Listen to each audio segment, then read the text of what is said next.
No. I know the concerned gentleman from 2013 when he was from almost 8 years. So he's in Tripura. He's made a courtesy visit. He had a cup of coffee with me. He asked me about certain situation in Tripura. I gave him my views. There's no such talk about alliance or any such thing. Someone comes to Tripura, calls on me, they're most welcome to come and meet me. And we've had he met me and had a small discussion for 10 minutes. Then he's gone. Nothing on politics. See, I'm very clear. Our demand is Greater Tripura land.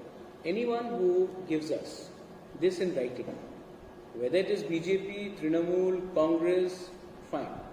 If they don't give it to us, we'll fight all the seats on our own. I'm not here to ask for a position for myself, whether it's a chief minister or member of parliament or any ministerial post. We are very clear, we want a constitutional solution to our demand of Greater Tripura land.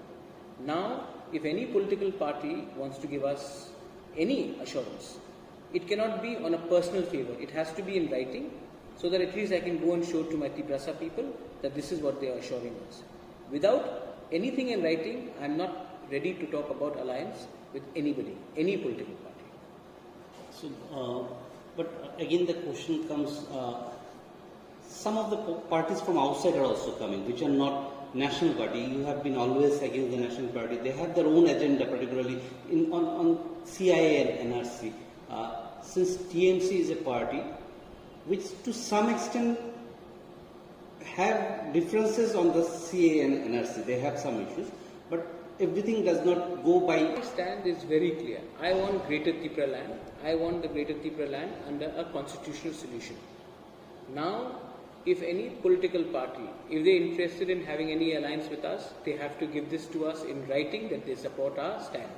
If they do not give this in writing, verbal commitments mean zero in politics. I cannot fool my Triprasa people. There is going to be delimitation in 2026. I am not interested in any personal post, any funds. All I am saying is any political party which gives us a constitutional settlement solution, allows us to do that or raises this issue in the parliament, we are willing to talk. But till the time I don't get anything in writing, I am not going to compromise on my Greater Tripura issue.